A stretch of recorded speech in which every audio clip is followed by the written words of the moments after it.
DNA backlog challenges, gender-based violence-related crimes, additional police officers, and strengthening the IPID.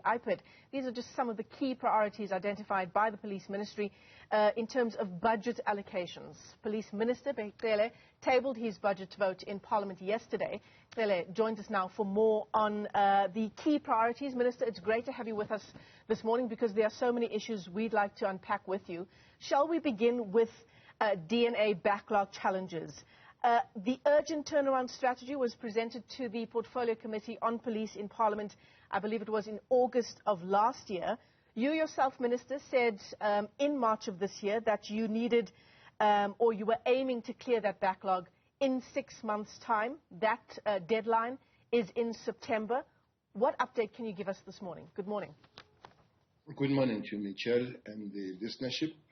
Indeed, that was a bad one, this backlog of DNA. We had to put a lot of effort on it together with the management of the South African Police, of which I think we have begun to dent this backlog. We're not where we're supposed to be. We're not where we wish to be, but almost 40% eating on the backlog is not a bad figure. We have moved from 210 to 254,000, and we have put more people. For instance, we invited more people that were in laboratory before, 24 of them. We invited them back. We got 20 of them.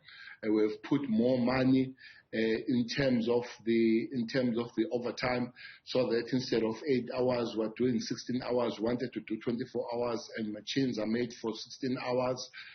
We have moved the staff especially from the laboratory like the Durban one that is underperforming itself. We've moved the staff to Cape Town where there is a better capacity, and we are really pushing. We still believe that come the deadline will be in better position.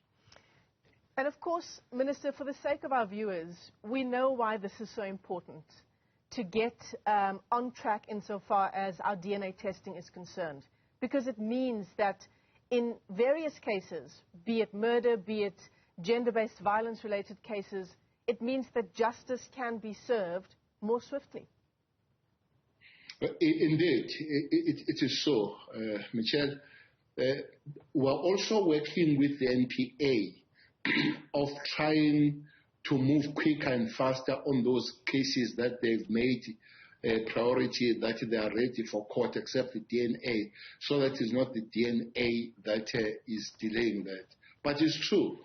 In Hammersdale, one family, for 8 months, they could not bury their loved one because there was no DNA, and we had to fasten that and put that on the fast track until they get the results. Then they buried their loved ones. So there are cases, indeed, that are delayed. Unfortunately, some will be withdrawn from the court because of the delay of the DNA. Hence, we need to really push hard so that all people, especially the victims of murder and victims of gender-based violence, they get what they deserve in terms of justice. Indeed, it is on that score that we are putting our shoulder on the wheel on this one. Well, let's talk about gender-based violence and the scourge of femicide in our country, Minister. And it's every time when we see the latest case that we are all up in arms, we're all shocked anew.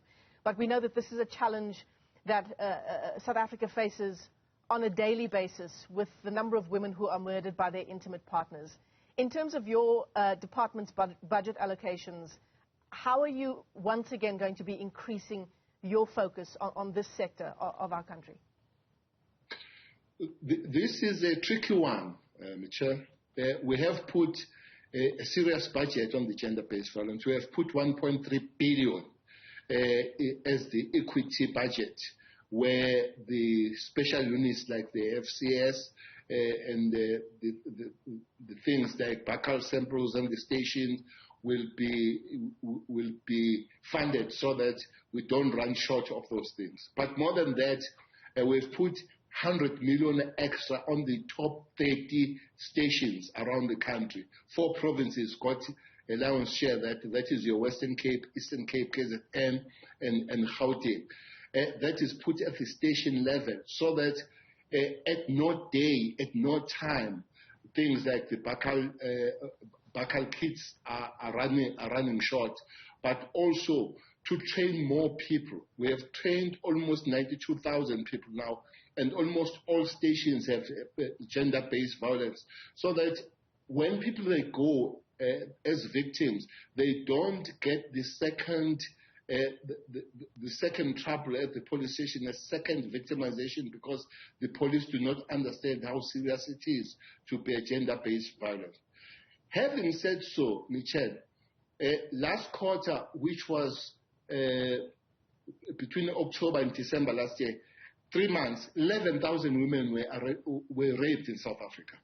Exactly 50% of them were raped in their own houses, in the houses of the husbands, the uncles, the fathers. So that's why I'm saying it's tricky.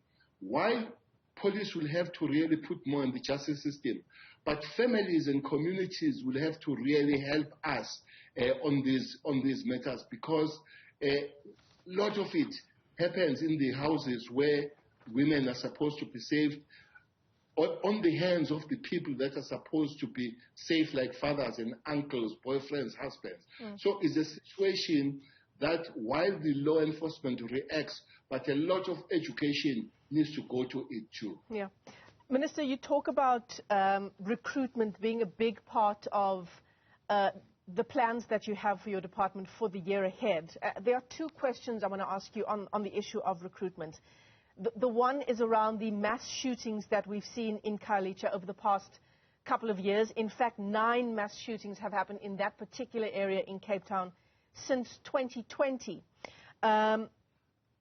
In terms of the police's capacity to investigate and to make arrests, how are you dealing with what's unfolding in the Western Cape, particularly in Khayelitsha? You know, I don't want to come and bash my sister departments and all that. But let me tell you one thing, Michelle, because I have spoken to the Minister of Justice and the Deputy Minister of Justice, John Jeffries. Sometimes police get very, very frustrated. Let's take the case of the 6-year-old in Mpumalanga. You've seen that person is on the parole for 2 murders. But going back to Khayelitsha, the other mass murder at Enkanini, police made an arrest, Michelle, and this guy went for bail. Bail was denied. He went for bail for the second time. He got an 800 bail for the killing of 6 people. This bail is a 6th or is a 5th bail for other serious crimes. So it's a question when the police are under stress to deal with this situation, but it's a situation that as a whole cluster, as a whole chain of justice system, will have to really do better. I want to stay in the Western Cape for a moment, Minister, and talk about another issue that's plaguing that province and particular areas in that province: gangsterism and drugs and the violence that emanates from that. Gangs in the Western Cape, 300,000 known gang members in the Western Cape, 19,000 police officers meant to deal with that particular challenge. Again, it brings me to the issue of recruitment. What are we doing to get to the bottom of violence on the Cape Flats? Well, what maybe is not taken on board, Michelle, is the high-profile arrests that have been made by the South African Police Service in that area. Maybe I'm not going to be mentioning name, but there is one that comes in and everybody says Murdoch, who has been, is a top-known person leading the gangsters and such, who has been arrested, and many, many others. But also is one area where we have responded there. For instance, we have put 24 million extra on the gangsters in South Africa on this budget. 10,000 of it is gone there to boost and make sure that the anti-gang unit, which is fully functioning in Western Cape, is supported and grows. Besides that, Michelle, in Western Cape, we have sent, for last year, we have sent every quarter 200 extra police that come from other provinces under the command of a colonel that comes from Limpopo, who's based there, to give an extra boot at the stations that have been giving us problems, like Nyanga, and maybe that's why Nyanga has moved from being number 1 in the country to number 11 now. So that's an extra effort we do. But now we have asked, we are training 10,000 personnel, went to visit them here at Tshwane and Kimberley. 1,200 of them, they're coming from Western Cape. We hope that's a number that we'll send back. We should help them a little bit. But when it comes to the drugs and gangsters, especially the top level of gangsters, we are having special units that are dealing with that. Is the only province at the present moment that the office of the premier, the office of the mayor, working with the national minister, we have created a unit that deals with extortions in this province, which is one of the major problems of the province, the extortion of this medium and the small business. So we are working together trying to reverse that situation. Of course, you're talking about Nafiz Modak, the alleged underworld boss that was arrested in the Western Cape. I believe it was in August of last year, Minister. You know, given everything that you've just said, and given the still rising levels of violence and murders on the Cape Flats, do you think that you're making a dent, Minister? Because action plans have been announced by your ministry and several other departments as well about trying to get to the bottom of violence on particular areas in the Cape Flats in the Western Cape. Do you think you're making some progress? Indeed, we are making some progress. Quite many people that have been arrested, maybe not at the level of Modak, but who have been arrested in that area. As I would say to you, maybe, but we have agreed as a justice cluster to say we need to put our heads together. There are people there, Michelle, who are known, who are on 8, 5, 10 bail system, who come to commit the very same crime that they have committed, arrested for, and get the bail.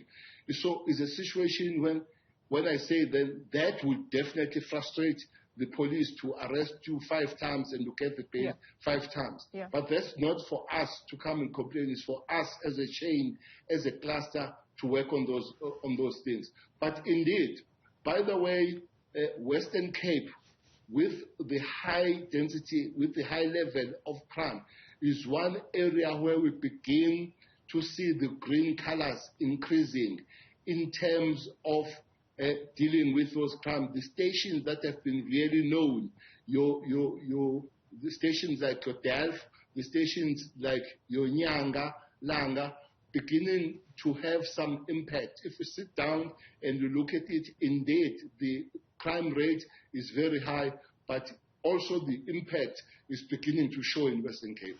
Minister, unfortunately, we're out of time, but I have to just end off our conversation by asking you for an update on the murder of Namhla Mtwa, the young woman who was shot and killed, shot 9 times, in fact, while she was sitting in a car outside of her home.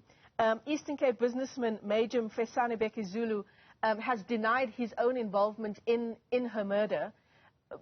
You know, social media, as I'm sure you know, Minister, was awash with videos of her alleged abuse at the hands of this person who is a boyfriend. But what can you give us in terms of an update on your investigations? Well, that would be what exactly we say, that social media abhors everybody, pointing at the boyfriend. Unfortunately, the police don't have to deal with information, they have to deal with evidence. It is on the score that the Deputy Provincial Commissioner Major General Dladla has been tasked, Michelle, to deal with the matter. The special people from national office have been sent to enhance that team. National Commissioner himself is going there tomorrow. We are very sure that we will be responding quite quick on that matter. We are only just requesting that the members of community, the members of family, they assist us, because sometimes people talk on the social media, but when you approach them, they are not very adamant to speak to the police as they would have spoken on the social media. But that's how serious it's taken, even for the fact that the National Commissioner is going there, but the very high-level team has been put on that matter. Minister, let me thank you for your time this morning. Police Minister Bheki Cele speaking to us there on a whole range of issues following his ministry's budget allocations being tabled in Parliament.